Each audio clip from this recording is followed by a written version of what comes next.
지난주에 우리는 12장을 한 번에 설교해서 보았으면 좋았겠지만 그 내용이 길어서 불갑을 두 번에 걸쳐서 나누어 봤습니다. 자, 이 마태복음 12장은 11장, 12장이 연결된 내용이라고 그랬습니다. 그러니까 제자들을 파송하면서 10장에서 제자들을 파송하면서 너희들이 가면 환영만 받지는 않을 거야.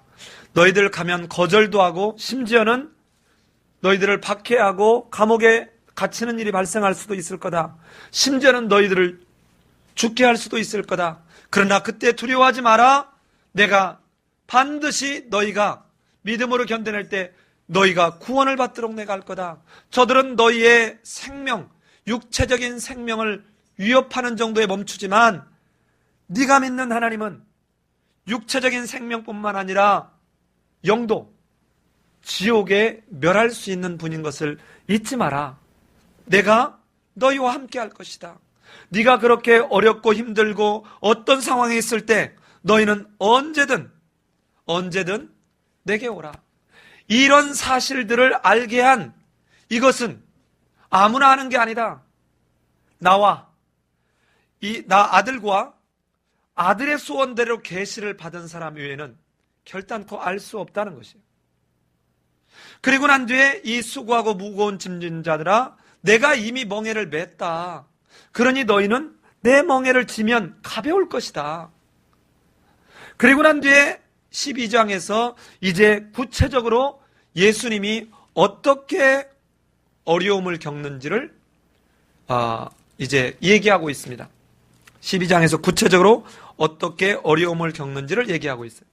자, 그런데 지난주 앞에 무슨 얘기를 했냐면 예수님이 도무지 이 구약을 누구보다 잘 알고 있다라고 생각하는 바리새인들, 이 구약의 진리를 수호한다라고 스스로 자처하는 유대인들이 볼 때는 용서할 수 없을 만큼 모독적인 말을 하고 있다는 거예요. 그게 뭡니까? 내 멍에를 매라 하는 거예요. 지금까지 어느 왕도 어느 선지자도 어느 제사장도 하지 않았던 말을 지금 예수라고 하는 존재가 와서 지금 던지고 있는 거예요. 내 멍에를 매라. 내 멍에는 쉽고 가볍다라고 말합니다. 이때도 참으로 이해할 수 없었는데 이제는 이들이 무슨 얘기를 하느냐? 내가 안식일의 주인이라는 것입니다. 이건 성령 모독에 해당한다는 것이죠. 그런데 예수님은 그들이 그렇게 잘 알고 있는 구약을 통해서 지난주에 이들에게 너희가 이렇게 구약에서 읽었는데도 깨닫지 못해 너희가 구약에서 읽지 못하였느냐라는 말을 두 번씩 하면서 마지막에 너희가 그 뜻을 알았더라면 너희가 이렇게 무죄한 자를 정죄하지는 않았을 거다.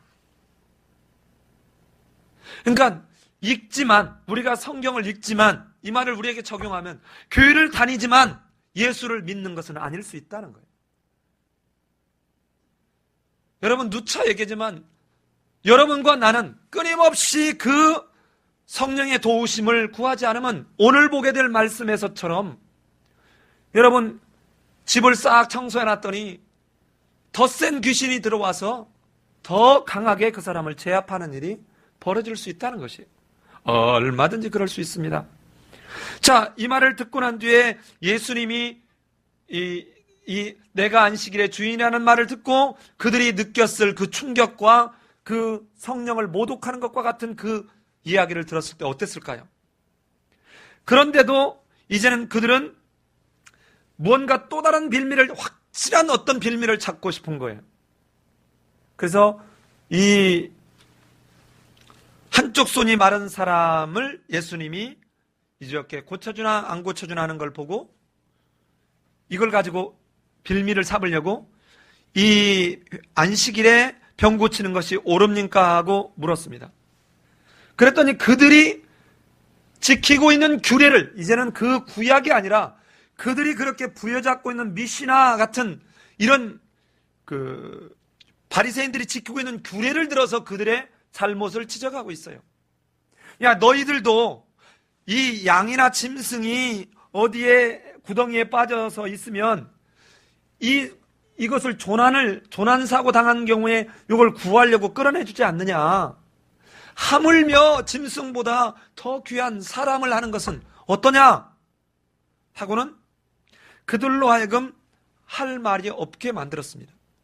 그런데 이들은 역시 예수를 어떻게 할 수 있는 그 빌미를 찾지 못해요. 그리고는 그들이 실패했음을 의미하는 그 상징적 말이 뭐였습니까? 바리새인들이 나갔다는 거예요. 바리새인들이 나가버렸다는 것이죠. 그리고는 나가서는 뭐예요? 이제 예수를 죽일 모의를 합니다. 이 안식일에 얼마나 기가 막혀요? 구약의 수호자야 진리의 수호자라고 자처하는 그들이 구약의 성취로 오신 예수를 죽이려고 모의하는 장면은 정말 극적인 아이러니 아닙니까? 그런데 이때 이렇게 나가서 모의를 하면서 멸망의 길을 가고 있는 이 바리새인과 정대조로 그 예수를 따라 나섰던 사람들은 고침을 받았다는 것이죠. 회복을 경험했다는 것이죠. 이게 지난주 설교입니다. 자, 오늘 설교는 뭐냐? 지금 예수님이 귀신 들려 눈 멀고 말 못하는 사람, 귀신 들려 눈 멀고 보지 못하고 듣지 못하는 사람에 대해서 얘기합니다. 이 성경 저자 마태는 기가 막히게 지금 앞에서 봤던 이런 모습이나 지금 오늘 보게 될 이 모습에서 마치 이 바리새인들의 모습이 귀신 들려 눈 멀고 말 못하는 존재, 듣지 못하는 벙어리와 같은 존재인 것처럼 이 지금 이적 이야기를 여기다 집어넣고 있어 보입니다. 자, 이때 이 귀신 말 못하고 눈 멀고 벙어리 된 이 사람을 고쳐놓는 걸 보고 난 뒤에 그 옆에서 본 사람들의 이야기가 뭐라고 합니까? 놀랍게도 우리 23절 한번 같이 읽어볼까요? 23절 시작. 이때 놀란다는 말은 다른 일반적으로 놀란다는 이 의미가 아닙니다. 예컨대 우리 동일한 데를 한번 가볼까요? 9장 33절 한번 가봅시다. 9장 33절 같이 한번 읽어보십시다. 시작. 귀신이 쫓겨나고 말 못하는 사람이 말하거늘 무리가 놀랍게 여겨. 여기서도 놀랍게 여겨라는 말이 나오죠. 이 원어 헬라어 원어로 보면 이 놀랍게 여긴다는 이 말과 지금 23절에서 무리가 다 놀라 할 때 이 놀라는 전혀 다른 의미예요. 이 23절에서 놀란다 이 말은 앞에 9장 33절에 놀라는 것보다 훨씬 충격적인 상황을 얘기합니다. 아주 깜짝 놀라서 어느 정도냐? 제정신을 잃을 만큼 이를 쇼크받는 거예요. 왜 쇼크받았는지를 그 뒤에 보면 압니다. 자, 무리가 다 놀라 이르되 뭐라고 한다고요? 이는 다윗의 자손이 아니야. 자, 여러분 이제 이런 말 나오면 이게 무슨 말인지 그동안 설교 들었으니 아시죠? 이는 다윗의 자손이 아니냐? 그동안의 바리새인들이 저렇게 지금 잡아 죽이려고 하고 저렇게 거절하고 저랬는데 이는 다윗의 자손이 아니냐? 이 말이 무슨 말입니까? 이는 구약에서 오겠다고 하는 그 성취로 오신 메시아가 아니냐 이 말이에요. 그러니까 어떤 경우에 제정신을 잃어버릴 만큼 충격을 받는 것이죠. 이분이 바로 그 메시아가 아니냐 이 말입니다. 여러분 지금 이 무리들의 고백은 정직한 사람의 정상적인 반응입니다. 그런데 이런 무리들의 질문에 바리새인들은 어때요? 무리들이 지금 야 메시아가 아니냐 하는 순간 지금까지 그 사회에서 뭔가 기득권을 누리고 뭔가 자기들 나름대로 입지를 구축했던 이들은 이제 예수가 오면 어떻게 되겠어요? 자기들의 거짓과 위선과 자기들의 입지가 약화될 것을 알기에 여기에 대해서 바리새인들은 굉장히 당황하는 것입니다. 이제는 두려워하는 것입니다. 그러기에 어떻게 됩니까? 적대적으로 바뀌어요. 더 강한 적대적으로. 그래서 바리새인들이 뭐라고 합니까? 아니, 이건 바알세불을 힘입어 귀신을 쫓아내는 것이 아니냐라고 말하는 것입니다. 귀신을 바알세불을 힘입어. 자, 바알세불은 바로 귀신, 사탄을 의미해요. 이 말을 이들이 얘기하니까 예수님이 그들의 생각을 아시고, 자, 이렇게 얘기하면, 야, 귀신이 귀신을 쫓아내면, 이런 말입니다. 귀신이 귀신을 쫓아내면 이 귀신의 나라에 귀신의 권위가 망가지는데, 이 말이 무슨 말하고 똑같아요? 이런 말하고 똑같아요. 청와대에서 밑에 있는 수석이 예를 들어 민정수석 무슨 수석들이 서로 대통령 보는 데서 또는 언론에 다 뉴스가 나는데 서로 둘이 싸우고 있어요. 야, 너는 막 아무것도 아니야. 내가 더 높아. 너는 옆에 찌그러져 있어. 하고는 지금 9시 뉴스에 생방송으로 싸우고 있어요. 그러면 수석들의 권위가 땅바닥에 떨어지나요? 아니면 대통령의 권위가 떨어지나요? 대통령의 권위가 떨어져요. 어느 집에 갔더니 아들들이 부모 있는 데서 부모 환갑잔치에 막 손가락질하면서 싸우는 거야. 이 개떡 같은 XX야. 또 옆에 있는 또 딸이 있다가 에이 개떡 같은 XX야. 이거 주로 어디 가면 이거 볼 수 있어요? 상가집에 가면 보여요. 자, 여러분, 이렇게 지금 상가집이나 그런 어떤 잔치집에서 막 형제가 서로 하면 이게 형제들 욕이에요? 부모 욕이에요? 부모 욕이에요. 이 말이에요. 귀신이 귀신을 쫓아내면, 자, 너희들 말대로 내가 바알세불의 힘을 내서 안에 들어가 있는 귀신을 쫓아냈다면 귀신과 귀신이 싸우는 꼴이 아니냐. 이게 콩가루 집안 아니냐. 이 말이에요. 이 귀신의 권위가 쓰겠냐. 그런데 이 당시에 이 1세기 지금 이 예수님이 이 사역하고 있는 이 당시에 그 당시에도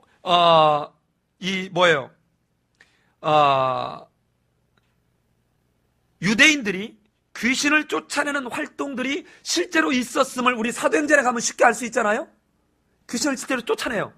그래, 지금 이 말은 무슨, 야, 내가 만약에 바알세불 귀신을 힘입어서 귀신을 쫓아낸다면 너희들이 지금 받아들이고 인정하고 있는 이 귀신 추출하는 이것도 바알세불 힘입어 쫓아내는 거냐? 하고 묻는 거예요.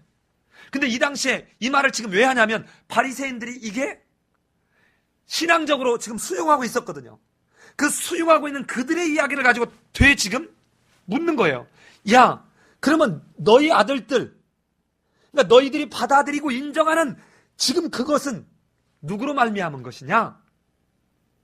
이것도 바알세불이냐? 그들이 너희의 재판관이 될 것이다, 이 말이에요.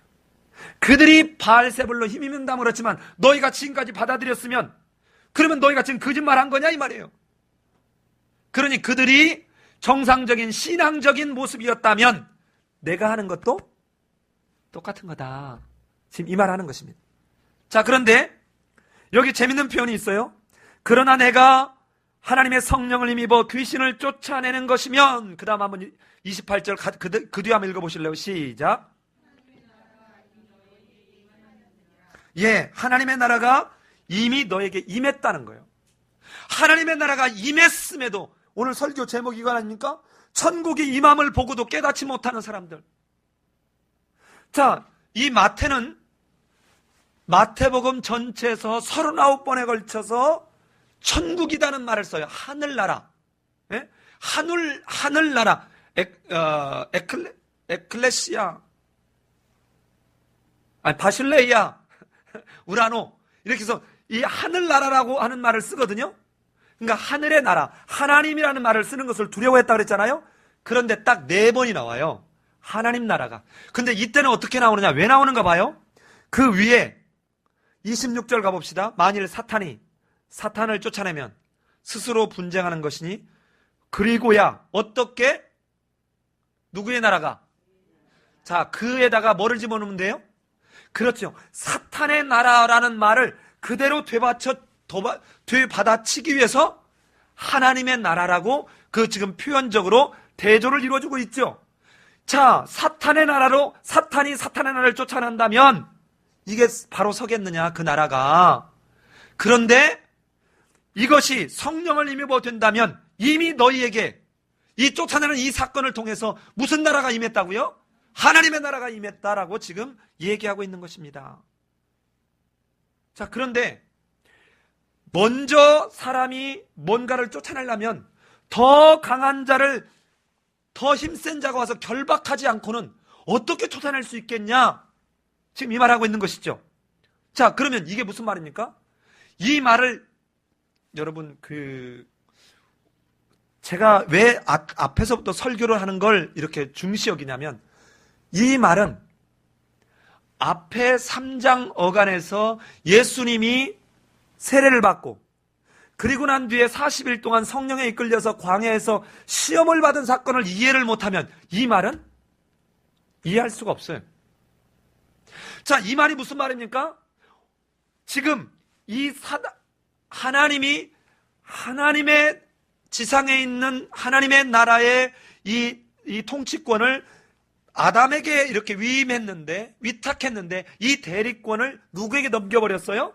사단에게 넘겨버렸어요. 그래서 지금 우리가 볼 때 이 나라는 하나님의 다스림 가운데, 큰 다스림 가운데 있지만 실제로 이거를 지금 지배하고 있고 영향력을 행사하고 있는 우리 인간편에서 보면 그 영향력이 누구에 의해서 지금 우리가 사는 세상이 강하게 다스려지고 있는 것 같아 보여요? 사단에 의해서. 그런데 예수님이 오셔서 이 땅에 오실 때 이미 이 사단을 제압하고 하나님의 나라를 회복시키기 위해서 오셨어요. 그 오신 이 모습 자체가 하나님의 나라의 회복의 시작인데,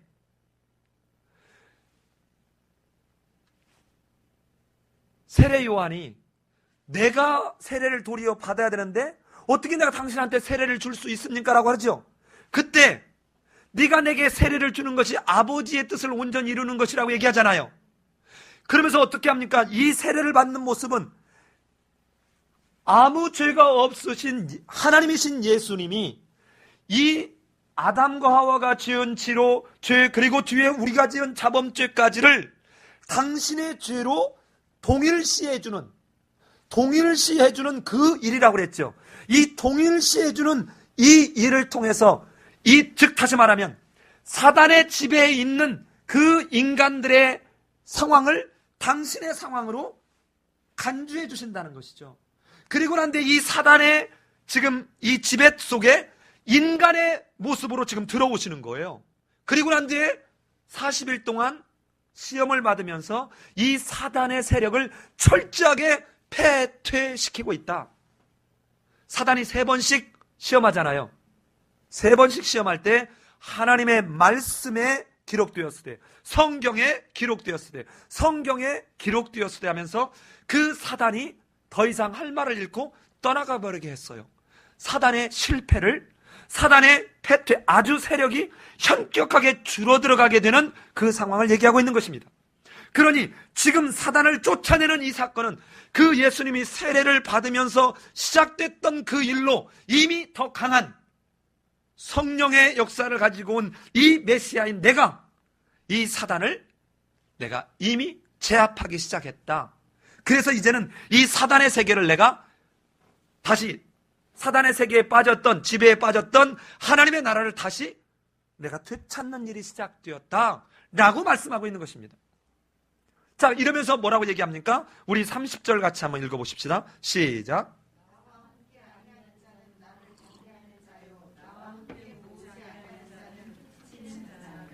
예, 아주 중요한 말씀을 하죠. 나와 함께 하지 아니하는 자를 나는 반대하는 자요, 나와 함께 모으지 아니하는 자는 나를 해치는 자다. 자, 지금 이 예수님이 성령으로 사역하고 있는데 이 성령으로 사역하고 있는 이것에 믿음으로 반응하는 자는 나와 함께하는 자고, 그렇지 않은 자는 나와 함께하지 아니하는 자다. 나와 함께 모으지 않으냐는 자다. 지금 이 말입니다.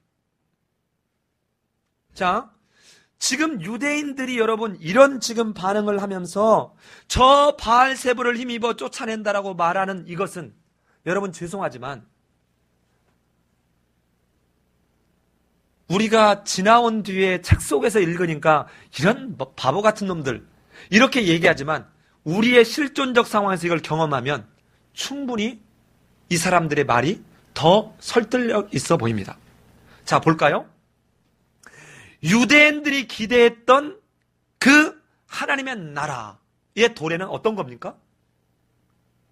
지금 압제당하고 수탈당하고 있는 이 로마의 압제에서 우리는 정치적으로, 민족적으로, 경제적으로 뭔가 승리를 얻는 거예요. 그런데 이 예수님이 와서 성취한 것은 이제 자기들이 볼 때는 그런 게 아니야. 왠지 지금 하나님 나라가 도래했으면 정치적으로, 민족적으로 뭔가 달라져야 되고, 마치 우리나라 뭐하고 똑같아요?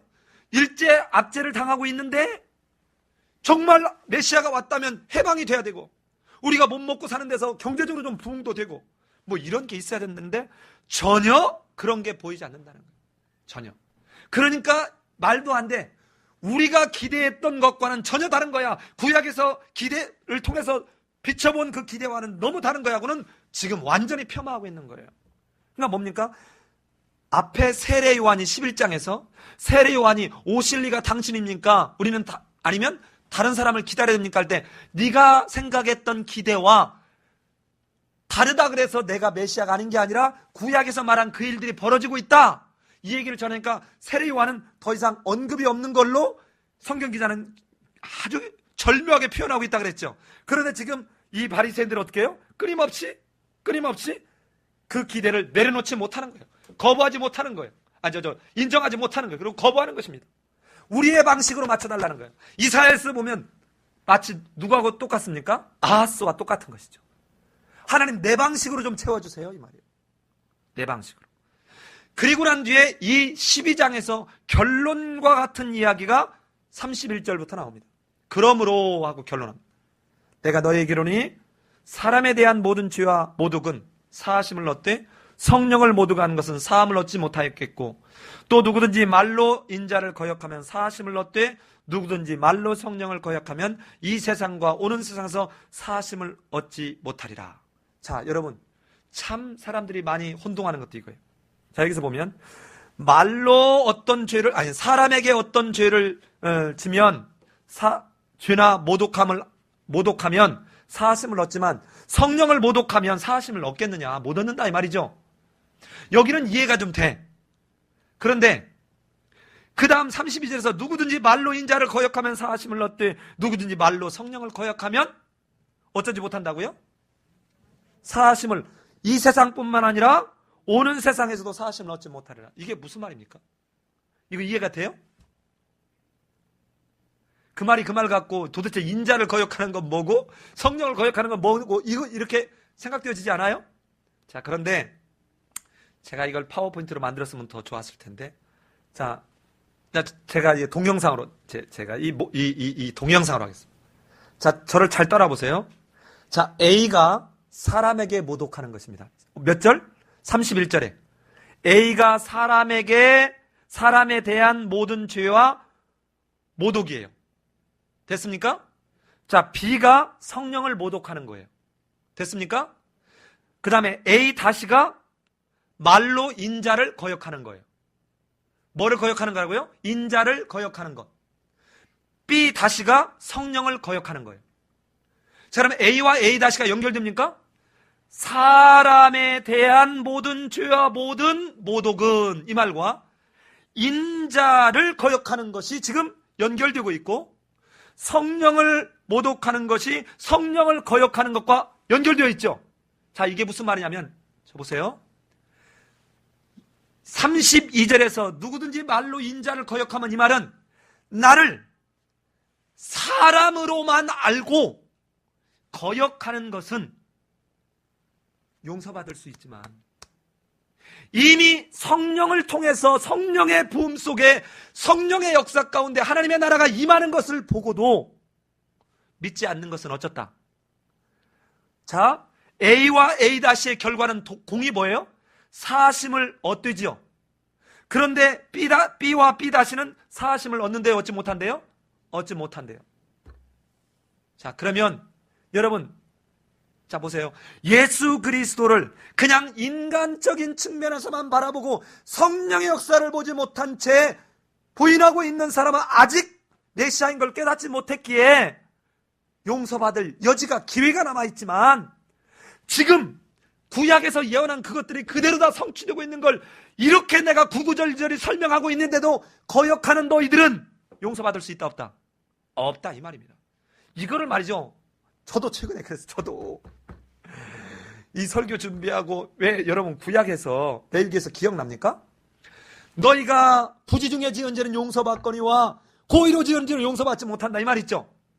여러분 이 말은 영원히 용서받지 못한다 이 말이 아니라 이 마음을 완악하게 굳혀서 계속하면 너희는 끝까지 구원 못 받는다 이 말이에요. 하나님 앞에서는 대전제는 구원받지 못할 죄가 없습니다. 용서받지 못할 죄가 없다고요. 그렇다면 어떤 거예요? 내가 진심으로 깨닫고 회개하면 하나님은 당장에 쏟아부으려고 생각했던 그 진노까지도 어떻게 한다고요? 돌이키실 하나님. 무슨 말인지 아시겠어요? 그러면서 왜 이들이 이 세상과 오게 되는 세상에서도 사심을 얻지 못하는지가 그 다음 얘기예요. 그 다음 얘기예요. 33절에서 나무도 좋고 열매도 좋다 하든지 나무도 좋지 않고 열매도 좋지 하든지 하라. 뭘로 열매를 안다? 뭘로 나무를 안다? 열매로 나무를 안다 이 말이에요. 열매로 나무를 안다. 자 보십시다. 여기 잘 보세요. 이 말이 무슨 말이냐, 하나 더 읽고 합시다. 34절 같이 한번 읽읍시다. 시작. 독사의 자식들아 너희는 악하니 어떻게 선한 말을 할 수 있느냐? 이는 마음에 가득한 것을 입으로 말함이라. 35절 시작. 선한 사람은 그 쌓은 선에서 선한 것을 내고 악한 사람은 그 쌓은 악에서 악한 것을 내느니라. 자 그러면 이제 저를 보세요. 지금 바알세불이라고 말하는 것은 이미 이 말이 그냥 말이 아니라 이 속에 뭐가 쌓였다는 거예요? 악한 게 쌓여 있어서 나온 거라는 거예요. 그러니까 이거는 단순히 예수님이 사람인 것을 통해서 아직 성령이 역사에서 이 일을 하고 있다라고 이걸 몰라서가 아니라 이미 속에 악한 것이 쌓여 있어서 알면서도 의지적으로 지금 예수를 거역하고 성령이 역사하는 걸 뭐하고 있다? 거역하고 있다. 그러기에 여기는 뭐하지 못한다? 사하심을 얻지 못한다 이 말이에요. 자, 이 말을 보면요, 말은 말하는 자의 삶을 보여준다 이 말입니다. 이 말은 말하는 자의 말이 말하는 자의 본성과 관련이 있다는 거예요. 자 보십시다. 자, 이 말이 얼마나 심각한지를 보여주는데요, 지금 여기에 있는 것은 말이 그 사람의 본성과 관련이 있음을 보여줍니다. 그런데 이미 앞에서 우리 이거 봤어요. 어디서 봤죠? 7장 16절 한번 가봅시다. 7장 16절. 7장 16절. 같이 한번 읽어보십시다. 같이 한번. 제가 15절을 읽을 테니까 여러분 16절, 17절을 한번 읽어봅시다. 거짓 선지자들을 삼가라. 양의 옷을 입고 너희에게 나오나 속에는 노략질하는 일이라.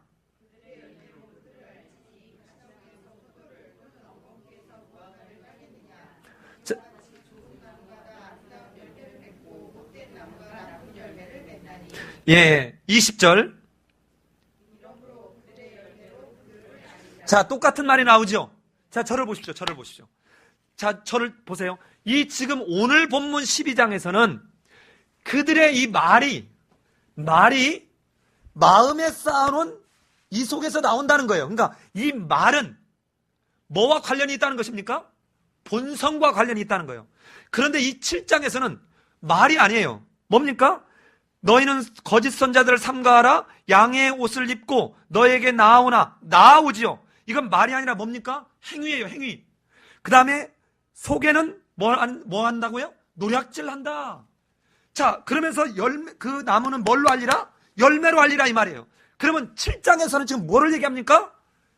그 사람의 행위도 뭐와 관련이 있다? 본성과 관련이 있다는 거예요. 그러니까 여러분, 우리가 말하는 이 악한 말, 우리가 말하는 이 말이 그냥 나오는 것이 아니라 어디에? 이 마음 안에 쌓여있는 본성에서 나온다는 거예요. 또한 이 말은 그가 이 말을 담고 있을 때 이 말로 인해서 나타나지는 삶의 모습인 행동도 뭐에 의해서? 마음의 본성에 의해서 출발된다는 것을 지금 얘기하고 있습니다. 그러니까 말이, 행위나 말 둘 다가 사람의 본성에서 출발한다는 거예요. 그런데 지금 이 바리새인들 속에는 행위나 이 말이 이미 하나님에 대해서, 예수 그리스도에 대해서 알면서도 대적하려고 하는, 트집을 잡으려고 하는, 꼬투리를 잡으려고 하는 그게 가득 차 있다는 것입니다.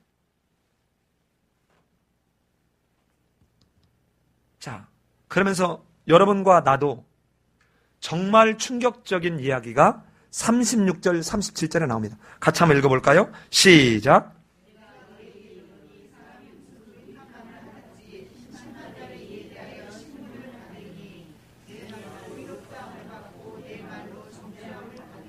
예, 이 31절로 37절에 있는 말씀이 요 12장에 마치 소결론과 같은 게 가운데 이렇게 끼어 있어요. 자, 그런데 잘 보십시오. 내가 너에게 이르노니 사람이 무슨 무익한 말을 하든지 심판날에 이에 대하여 신문을 받으리라. 우리말로 이렇게 번역이 되는데 이거를 직역을 제가 한번 해볼게요. 그럼 이렇게 갑니다. 사람들은 심판날에 자기가 말한 쓸데없는 말, 즉 부주의한 말에 대하여 반드시 해명해야 할 것이다. 여러분 잘 들으셔야 돼요. 대적하는 말, 악한 말만 해명해야 될 게 아니고 어떤 말? 쓸데없는 말, 부주의한 말, 아주 생각 없이 던지는 말들도 어떻게 할 거다고? 다 신문을 받게 될 것이다 하는 거. 그러면서 뭐라고 얘기합니까? 내 말로 뭐를 얻고요? 의롭다함을 받고 내 말로 정죄함을 받으라. 여러분 이 앞에 말은 출발이 어디서 나왔대요? 이 마음의 심성, 본성에서 나왔대요. 그러기에 말로 뭐를 받는다고요? 의롭다함을 받기도 하고 이 말한 것으로 뭣도 받아요? 정죄도 받는다는 거예요. 심판을 받는다는 거예요. 이전에 이 말씀을 제가 이 마태복음 여러 번 읽었음에도 불구하고 이 말의 심각성에 대해서 잘 몰랐는데 저는 이럴 때 하나님이 저를 설교자로 세워준 걸 얼마나 감사한지 몰라요. 성령을 거역하는 말은 하나님에게 심판을 받고 쓸데없이 아무 생각 없이 한 말은 아무 상관이 없다. 이게 아니에요. 기본적으로 이 사람의 말은 어디에서 나오는 거라고요? 내 마음의 심중에서 나오는 거예요. 내게 쌓여져 있는 게 나오는 거예요. 여러분 결단코 심판 날에는 의롭다면 선고를 받을 수 있는 그 제자들에게 기대되는 것은 결단코 악한 말뿐만이 아닙니다. 생각 없이 한 말들도 그대로 받게 돼요. 그런데 성경에서 제가 너무 많아서 다 하는 말씀을 드릴 수 없지만 예컨대 쓸데없는 말이 뭡니까? 이런 거예요. 입으로 주여 주여 하는 자, 아무 쓸데없이 주님의 이름을 외치는 자예요. 그때도 뭐라고 합니까? 입으로 주여 주여 하는 자마다 천국에 들어갈 것이 아니요 어떻게 하는 자? 아버지의 뜻대로 행하는 자라고 얘기합니다. 이 아무 행함이 없는 공허한 말이나 선한 말이나 고백도 심판날에는 하나님 앞에 인정을 받는다는 거, 못 받는다는 거예요? 전혀 인정을 못 받는다는 거예요. 그러니까 우리가 지금까지 너무 하나님의 말씀을 우리가 임의적으로 해석하고 있다고요. 자, 그런데 몇 개 한번 봅시다. 시편 10편 7절에 그 입에는 저주와 괴율과 포악이 충만하며 혀 밑에는 잔해와 죄악이 있나이다. 여러분 잘 보세요. 이미 혀 밑에는 혀가 여기 있습니다. 혀 밑이 어디예요? 혀 밑이 어디예요? 혓바닥 밑에 여기? 이 말이 아니라 어디예요? 마음. 이미 마음에 잔해와 죄악이 있기에 그 입으로 뭐를 말한다고요? 저주를 말하고 괴율을 말하고 포악을 떤다 이 말이에요. 여러분 어디에서 누가 내 마음대로 안 됐다고 해서 저도 이 실수 많이 하는데 막 포악 떨지 않아야 돼요. 왜? 내 안에 그게 쌓여 있는 거예요. 여러분, 그런데 이러지 말라는 거예요. 이러지 말라는 거예요. 잠언서 13장 3절에서는 입을 지키는 자는 그 생명을 보존하나 입술을 크게 벌리는 자에게는 멸망이 오느니라. 왜? 이 마음속에 있는 것이 입으로 나오기 때문에 그렇단 말이에요. 잠언서 24장 2절에서는 뭐라고 얘기하느냐? 그들의 마음은 강포를 품고 입술은 자래를 말하느니라. 안에 이미 뭐가 품어져 있고 이것이 나오는 것이 잔해하는 일이라는 거예요. 에레미야 9장 8절에서는 그들의 혀는 죽이는 화살이라. 이미 어때요? 화살은 그냥 쏘지 않죠? 아니 여러분, 총을 쏠 때 그냥 뭐 지금 전쟁을 하는데 그냥 생각 없이 쏘지는 않죠? 이미 마음속에서 뭐 하려고 쏴요? 죽이려고 쏘는 거예요. 죽이려고. 그러니까 그 혀는 죽이는 화살이라. 거짓을 말하며 입으로는 이웃에게 평화를 말하나 마음으로는 해를 꾸미는도다.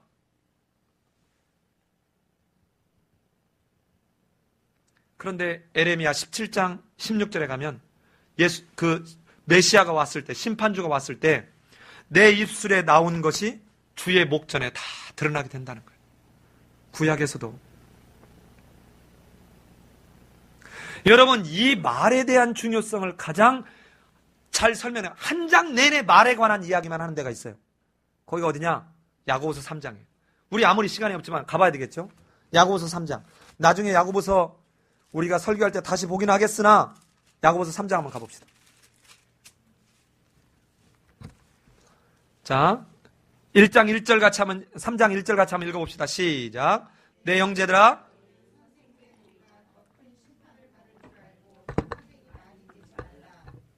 여러분 선생이면 주로 뭐를 많이 해요? 말을 많이 해요. 선생은 말을 많이 해요. 자, 그런데 봅시다. 2절 시작.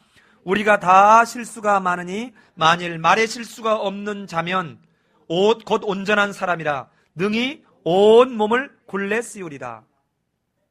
자, 말에 실수가 없으면 온전한 사람이래요. 이 말로 인한 게 자기 몸에 굴레를 씌운다는 거예요. 제가 이렇게 보면 정말, 아니 제가 최근에도 경험해요. 어떤 분하고 이렇게 통화를 하는데 이렇게 얘기를 이렇게 들어보니 이미 마음이 꼬부라져 있어. 이렇게 꼬부라져 있어요. 말하는 게 너무 안 됐더라고요. 이미 꼬부라져서 얘기를 해. 그래서 그게 아니다. 얼마나 불쌍한지. 자, 또 봅시다. 3절 한번 같이 가봐요. 3절 시작. 우리가 말들의 입에 재갈 물리는 것은 우리에게 순종하게 하려고 그 온몸을 제하는 것이라. 봐요. 말, 여러분, 말. 우리가 말 타는 말. 이거 그냥 안 하면 가서 그냥 앞으로, 야, 이리야 하는데 가서 풀 뜯어 먹어버린다니까? 그래서 소도 이 논을 가를 때 여기다 망을 이렇게 씌워요. 그렇지 않으면 옆에 있는 막 무고, 뭐고 막 이렇게 막 다 훑어먹거든. 그러면 이 입을 씌워놓으면, 이리야 하면은 순종하게 하려고. 그러니까 가장 순종을, 하나님 앞에 순종을 못하게 방해하는 게 뭐다는 거예요? 입으로 하는 말. 제가 여러 번 말하지 않았습니까? 교회가 망가지는 것도 밖에서 들어오는 공격이 아니라 어디서 시작한다고요? 교회 안에서 시작해요. 큰 교회든 작은 교회든. 그런데 이 교회 안에 어디에서? 말에서요. 말. 어느 집사 흉보고 목사 흉보고 막 흉보고. 근데 그 사실도 아니야. 여러분, 아주 사이가 좋은 형제, 내 형제가 있었대요. 내 형제가 너무 사이가 좋아. 그러니까 그 형제들이 이제 명절 때 이렇게 모여가지고, 야, 우리 형제들이 얼마나 의가 좋은지, 야, 우리는 정말 멋있는 형제야 이러고 자라니까 며느리들이 넷이 딱 모여가지고, 너네들이 잘해서 그런가 우리가 잘해서 그런가 한번 볼까? 하고는 내 며느리가 짜고 어떻게 하냐면, 이 집에 오면 구박해. 얘, 너는 뭐 하는 애니? 하고 우리가 딱 치웠어. 또 이 집에 가면, 얘, 뭐 하는 거니? 야, 이 며느리들끼리는 알아. 그러니까 사실은 이제 표정 관리하면서 하는 거예요. 그러니까 얘가 집에 가서, 아빠, 작은 아빠가 집에 갔는데 먹을 것도 자기 아들만 주고 막 구박해. 뭐야? 또 둘째 애가 셋째 집에 갔더니, 아빠, 셋째 아빠가 갔더니 뭐 구박만 해. 예전하고 뭐가 달라. 뭐야 너 그럴 수가 있어 하고는 이 형제들이 사이가 안 좋아진 거예요. 그래서 그 다음에 며느리들이 모여서 당신들 때문에 좋아진다고? 여러분, 그렇게 화목했던 가정도 이 말 한마디에, 이 말의 위력이 얼마나 큰지를 볼 수 있습니다. 더 크게 보고 싶지만 우리 한두 절만 더 보고 5절 한번 봅시다. 5절 3장 5절 시작. 이와 같이 셔도 작은 지체로 돼 큰 것을 자랑하도다. 보라 얼마나 작은 불이 얼마나 많은 나무를 태우는가. 여러분 그냥 담뱃불 하나 잘못 버렸는데 저 태백에 지난번에 몇 년 전에 온 산이 다 탔던 거 기억나시죠? 엄청나게 큰 배를 뭘로 조종해요? 조그마한 키 하나로 조종한다는 거예요. 키 하나로. 우리 몸의 혀가 그런 거예요. 이 말이 그렇게 무서운 거예요. 그래서 우리 마지막으로 한 절만 더 보고 이제 다시 본문으로 돌아가죠. 8절을 같이 한번 읽어봅시다. 8절을 시작. 혀는 등이 길들일 사람이 없나니 쉬지 아니하는 악이요 죽이는 독이 가득한 것이라. 여러분 직장에서든 어디서든 누군가 누구를 이렇게 남의 이야기를 칭찬하는 말이 아니고 남의 어떤 이야기를 막 험담하고 이렇게 뭔가 이렇게 뭔가 흠집을 내고 트집을 잡으려고 하는 이야기가 있을 때는 여러분 적어도 딱 중지시키지 못하면 여러분 그 자리에서 빨리 떠나야 돼요. 나 화장실 가야 되겠다고라도 그 자리를 빨리 떠나야 됩니다. 이것이 바로 오늘 얘기하는 것처럼 온 산을 태워버리는 그 악독을 품는 일입니다. 이게 바로 사단이 쓰는 전략이에요. 여러분 보십시다. 하나님이 세상을 뭘로 창조하셨어요? 말씀으로 창조했어요. 그런데 아담이 하와가 이 하나님이 주신 이 왕적 대리권을 누구 말을 듣고? 사단 말을 듣고 사단에게 넘겨준 꼴이 된 것이죠. 우리가 이 말을 함부로 하게 하는 것은 누구의 종로로 타는 거라고요? 사단, 마귀의 종로로 타는 거예요. 이것을 여러분 소위 말해서 성공학자 무슨 요즘 막 뜨고 있는 무슨 여러분 긍정적인 말을 합시다. 여러분 이거 웃기는 얘기예요. 성경에 있는 이야기가 지금 뭐예요? 성경에 있는 이야기 그대로 해주면 돼요. 무슨 긍정의 힘입니까? 무슨 목적이 이끄는 삶이에요. 여러분 분명히 하나님이 지금 말하고 있잖아요. 이 말을 조심하라는 거예요. 그런데 성경상에서는 끊임없이 하나님의 통치 방식은 뭘로 해요? 말씀으로 해요. 그래서 내가 진실로 너희에게 이르노니 내 뭐를 듣고? 말을 듣고 내가 보내신 이를 믿는 자는 뭐를 얻었고? 영생을 얻었고 심판에 이르지 않았니 사망에서 생명으로 옮겼느니라. 말입니다. 말. 그런데 이 말이 보이지 않기에 사람들은 안 믿으려고 그래요. 내 눈에서 이 보이는 것보다 지금 딱 어느 사람 하늘에서 뭔가 돌멩이가 와가지고 막 내가 미워하는 뒤통수를 쾅 한데 쳐주면 내가 믿겠는데 하나님은 말씀으로 한다고요. 아까 봤잖아요. 바리새인들처럼 내 방식으로 해달라는 거예요. 내 방식으로. 근데 하나님은 말씀으로 하고 있다는 것이에요. 말씀으로. 자, 이런 세대를 향해서 어떤 세대라고 하느냐? 이 악하고 음란한 세대라고 말합니다. 그게 마태복음 17장 38절이에요. 39절. 자, 표적을 보여달라고 하는 그들 예수께서 대답하여 이르시되 무슨 세대? 악하고 음란한 세대가 표적을 구하나. 자, 보십시다. 예수님이 표적을 보여달라니까 거절해요. 자, 여기서 보면 여러분 앞에서 맨 처음에 바알세불을 힘입어 이렇게 한다라고 시비가 걸리기 전에 귀신 들려 뭐하고? 눈 멀고 말 못하는 사람이라 그랬죠. 그런데 앞에 있는 예화는 말과 관련된 것이죠. 뒤에 있는 건 지금 뭐를 보여달라는 거예요? 보는 걸 보여달라는 거예요. 그런데 예수님이 거절해요. 그 거절하면서도 한 가지 표적이 남아있대요. 그게 뭡니까? 선지자 요나의 표적이다. 자, 이게 무슨 말이에요? 아직 너희가 회개하고 돌이킬 기회가 있다, 이 말이에요. 이제라도 이렇게 말로 거역한 너희들이라도 뭐 하라는 겁니까? 회개하고 돌이켜서 살 길을 찾아라는 거예요. 살 길을. 그런데 이 사람들은 도무지 받아들이지 않는다는 거예요. 그러면서 앞에서 성전보다 큰 이가 여기 있다. 그런데 이제는 요나보다 큰 이. 자, 성전에서 누가 섬겨요? 제사장이. 제사장보다 큰 이가 여기 있고, 요나는 선지자인데 선지자보다 큰 이가 여기 있고, 그 뒤에 솔로몬은 왕인데 왕보다 더 큰 이가 바로 너희들이 보고 있는 여기 예수다. 그러니 너희들은 지금이라도 이렇게 눈에 보이는 너희들 인식, 너희들 관점에서 너희들이 원하는 방식으로 뭔가를 채우려고 하지 말고 지금 너희들이 보고 듣는 이 사실을 지금이라도 받아들여서 하나님의 방식 앞에 너희는 믿음으로 반응하고 살 길을, 구원의 얻을 길을, 생명의 길을 너는 찾아라. 지금 이 얘기하고 있는 것입니다. 자, 그리고 난 뒤에 이제는 마지막에 이 음란한 세대는 어떤 세대냐? 여기 보면 이 세대라는 말이 여러 번 강조되는데요. 이게 아까 얘기한 대로 이 악한 세대가 어떻게 될 거냐면 더러운 귀신이 사람에게 나갔을 때 물 없는 곳으로 다니며 쉬기를 구했지만 찾지 못했다는 거예요. 그래서 다시 자기가 나온 집으로 돌아갔더니 집이 비고 깨끗이 청소되고 수리되어 있다는 거예요. 그래서 그 귀신이 저보다 더 악한 귀신 7을 데리고 들어가서 이전보다 훨씬 그 사람을 괴롭혔다는 거예요. 지금 이 세대가 당하게 될 고통이 이 지금 온 예수님, 이 예수님이 지금 누구를 지금 쫓아내고 있습니까?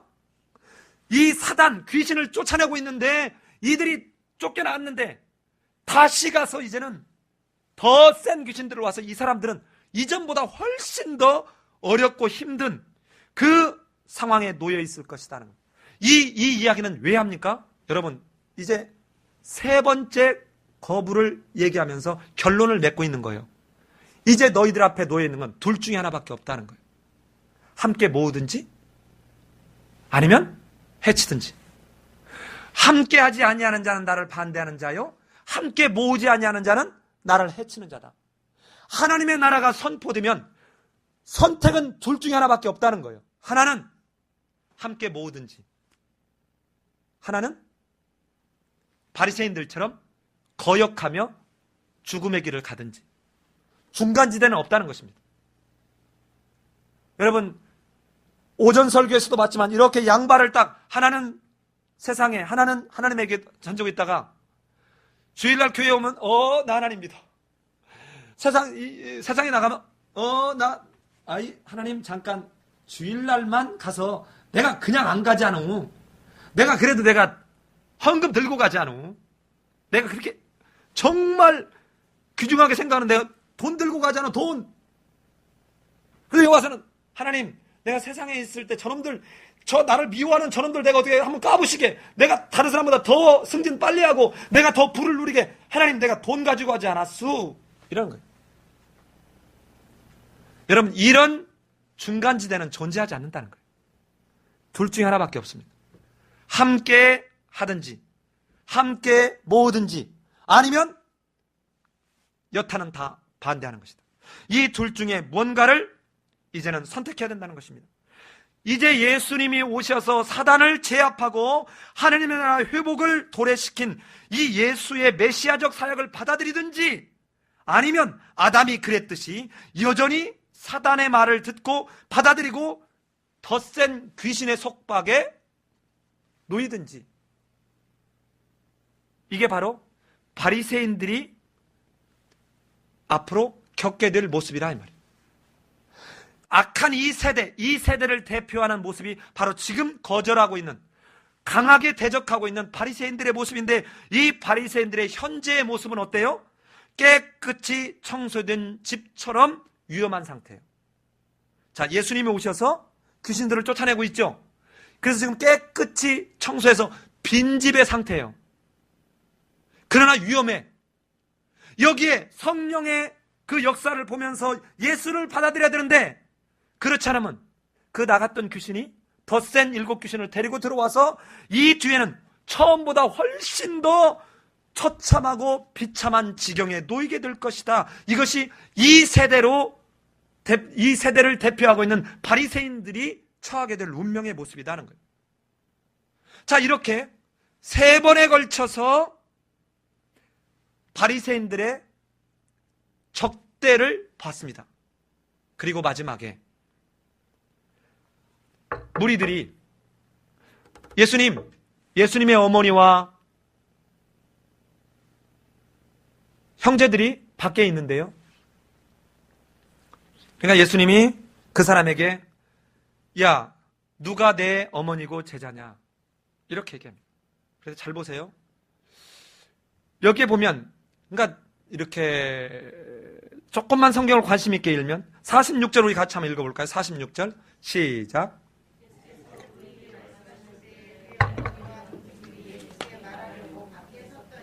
예, 자, 예수님과 동생들이 예수께 말하려고 어디 섰다고요? 밖에 선 거예요. 자, 여러분 저를 보세요. 지금 예수님과 그 동생들의 이 모습은 밖에 서 있습니다. 제자들은 어디에 있어요? 예수님과 안에 함께 있어요. 이 모습은 지금까지 앞에 했던 모습과 정면으로 대조시키면서 이 가족의 이야기를 이야기하면서 지금까지 3번의 이 적대적 모습을 결론적으로 말하는 모습이에요. 밖에 있는 자는 함께하지 아니하는 자예요. 안에 있는 이 제자들의 모습과 밖에 있는 이 가족들의 모습을 하면서 누가 내 가족, 내 어머니고 내 형제냐? 어떤 자가? 내 하늘에 계신 내 아버지의 뜻대로 행하는 자는 누구든지, 이 말이에요. 누구든지 내 형제요, 내 자매요, 어머니니라. 자, 그러면 이 지금 12장을 통해서 내려고 하는 결론은 뭡니까? 결론은 뭐예요? 하나님의 나라가 선포되면 선택이 둘 중에 하나밖에 없어요. 하나님의 나라를 믿음으로 받아들이고 반응하든지, 아니면 함께 믿음으로 받아들이고 반응한다는 게 뭐예요? 예수님과 함께 하든지, 아니면 반대하는 길밖에 없습니다. 어떤 다른 길이 없어요. 제3의 길이 존재하지 않아요. 사랑하는 삶의 예배인교회 성도 여러분, 예수님의 진정한 가족, 즉 제자들이 되는 유일한 조건은 사회적으로 가장 가까운 육체적인 가족이라고 하는 관계까지도 하나님의 진정한 하늘나라의 가족, 제자가 되는 데는 전혀 쓸데가 있다 없다? 없다는 거예요. 여러분, 인간관계 속에서 가장 가까운 관계가 부모와 자식, 부부와 자녀 관계 아닙니까? 이런 관계조차도 하나님의 나라의 지위를, 제자의 지위를 얻는 데는 아무런 도움이 되지 않는다는 거예요. 오직 그 복음이 전해졌을 때 듣고 보고 그 뒤에는 함께 하든가 함께 하지 않든가 한데, 함께 하는 그 자들만이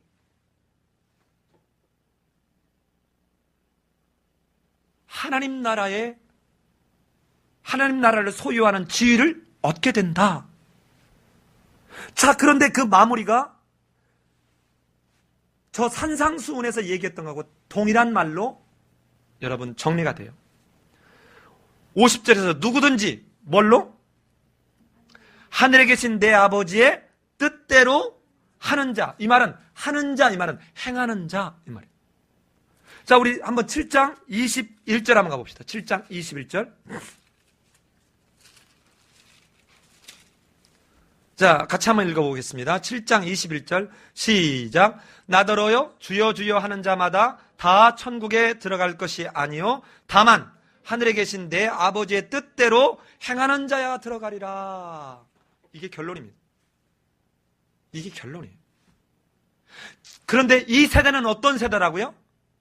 귀신 들려 뭐하지 못하고 눈이 멀었고, 그리고 말하지 못하는, 이 말하지 못한다는 말은 항상 뭐하고 수반되죠? 말하지 못할 뿐만 아니라 뭐도 못해요? 듣지도 못해요. 보고 들려주는데도 이사야서를 이용해서 저들은 보나 보지 못하고 들으나 듣지 못한다는 얘기했죠. 앞에서 이미. 이런 것처럼 보나 보지 못하고 들으나 듣지 못하는 그 상태가 이 악한 세대의 모습이에요. 사랑하는 삶의 예배인교회 성도 여러분, 여러분에게 외쳐지는 하나님의 말씀, 성경을 통해서 지금 말씀이신 예수님이 하는 말씀은 내가 너희들을 함께 하려고 이 땅에 왔다. 내가 바로 이 하나님의 나라를 회복시키기 위해서 온 하나님이다. 그러니 내가 지금 보여주고 있고 내가 너희들에게 지금 들려주고 있는 이 속에 너희들은 믿음으로 반응해라. 그렇지 않으면 저 귀신 들려서 눈 멀고 벙어리 된 저들처럼 너희는 멸망의 길을 가게 될 것이다. 하나님, 하늘에 계신 내 아버지의 뜻대로 행하는 자, 믿음으로 반응하고 말씀에 순종하는 그것이 바로 예수의 진정한 가족, 하나님의 나라를 소유하는 유일한 조건이다. 이것을 놓치지 않는 우리 삶의 예배교회 성도들 되시기를 예수님의 이름으로 기도합니다. 같이 한번 기도하겠습니다. 이 시간 기도할 때 하나님,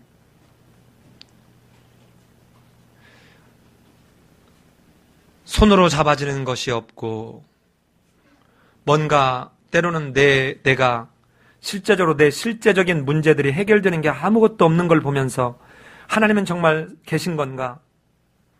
이렇게 믿어지지 않을 때, 오늘 성경의 말씀을 보았을 때 내 말을 듣고 그들이 정말 내가 아무리 말을 하고 아무리 보여줘도 그들 마음속에 이미 악한 것이 담겨 있어서 알고도 보고도 믿지 않는데 너희들에게 표적을 더 보여준들 믿겠느냐? 너희들은 꼬투리만 찾으려고 할 것이다. 지금 더 다른 어떤 표적이 아니라 이미 보여준 것으로도 너희는 전혀 믿음으로 반응하지 않은 그런 악한 세대고 음란한 세대다. 여러분과 나는 어떤 지금 세대입니까? 하나님의 말씀이 이렇게 드러날 때마다 나는 어떻게 반응하나요? 하나님, 내가 바리새인 같지 아니하고